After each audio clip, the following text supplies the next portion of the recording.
The essay is the fourth and last section of the test. It counts for 35% of your score, the same as all of those multiple choice questions at the beginning of the test. I suggest that you begin with the composition or persuasive essay rather than waiting till the end, because generally you have more energy at the beginning of the test, and this is such an important part of the test. It's a good idea to do well on this right from the beginning.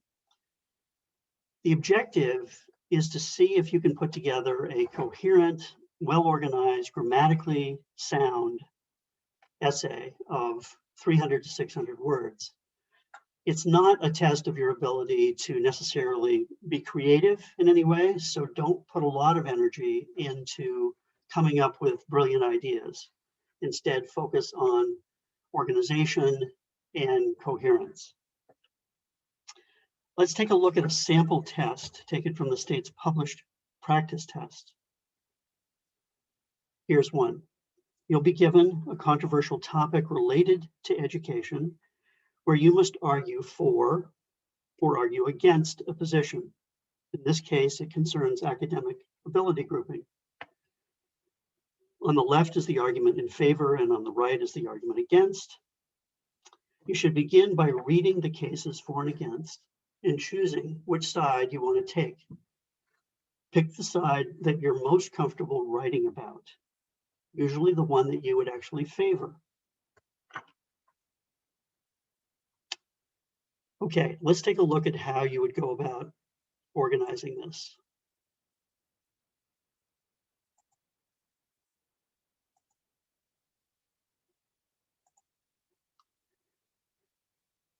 Here, I'm showing a persuasive essay organizer with some instructions at the top and a kind of table at the bottom. I've already talked about the importance of reading the test prompt to begin with and deciding which side you're going to take. The next step is to identify the arguments that you are going to use in your essay. You want to jot these ideas down on a sheet of paper if you're taking the test in person, or using the scratch pad if you are taking the test online. I suggest you first find the main arguments you plan to use. So let's go back and take a look at the test prompt to see where those are.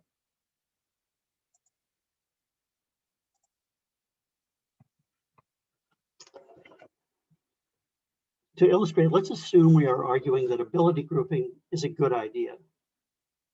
Use the test prompt to give you the arguments to use.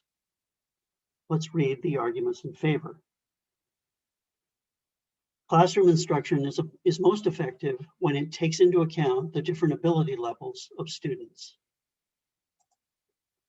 Schools that don't use ability grouping often fail to provide appropriate challenges for gifted students, or to identify the special needs of students who may not be able to keep pace with their peers. Grouping by academic ability also enables teachers to deliver instruction effectively in a way that best meets the needs of all students. So what arguments can we find here? Let's break it down. The first sentence isn't really an argument so much as it's just a statement. But following that, we see that gifted students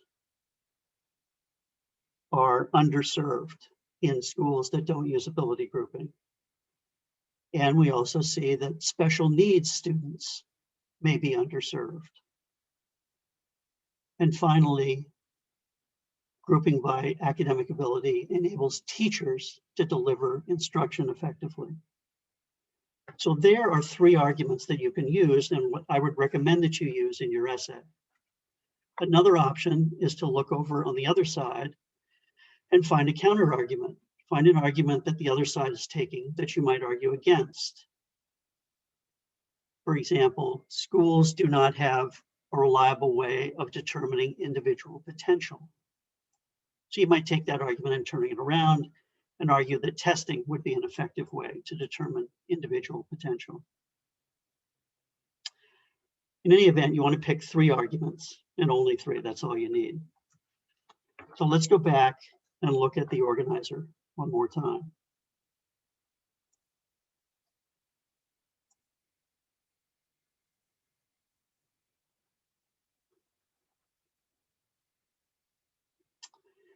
So what you would start to do, I'm saying R1 is reason one, just write down gifted students underserved. That would form the basis for your topic sentence. And then you want to talk through your reasoning. And one suggestion is to actually imagine yourself as that student in the situation you're describing, and think about the challenges that you would face as a gifted student in a class where there was no ability grouping. You might, for example, say that the teacher is covering stuff that you already know, that you would get bored, that you might start to goof off and then disrupt the class, and that might have the effect of antagonizing the teacher. Putting that all together, you could come up with a sound argument and a fairly good-sized paragraph to support that argument. Then you go on to reason number two, which has to do with special needs children being underserved.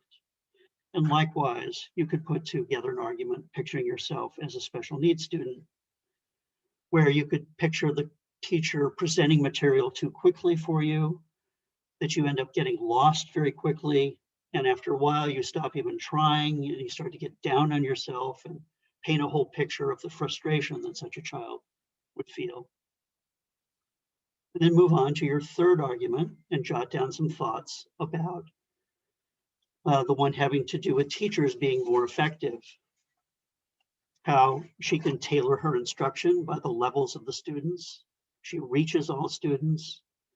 She's raising student learning for everyone, and she's more gratified by her work, increasing her self-confidence. Okay, so now you have the basis for your three paragraphs, your three body paragraphs.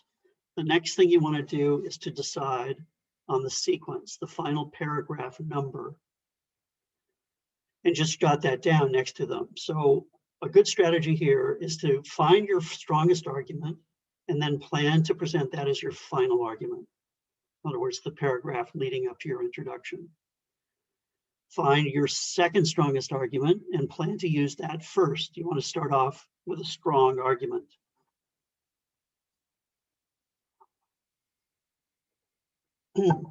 And then take your third argument, your weakest one, and put that in the middle.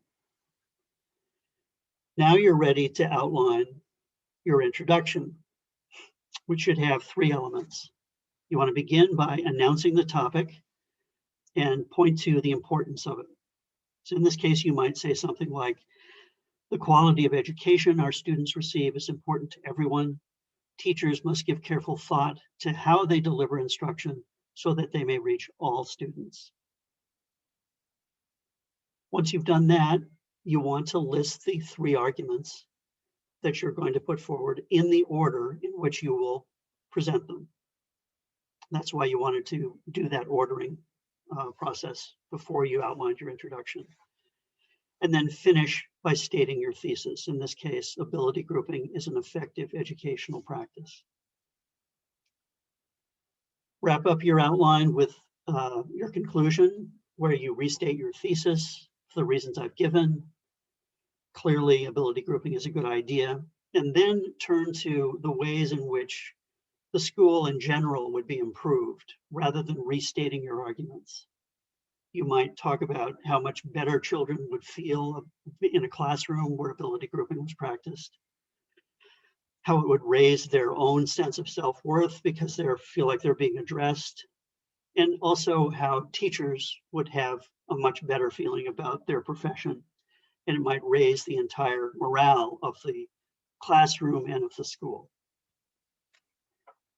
Okay, using these strategies, you now should have an outline to build your essay.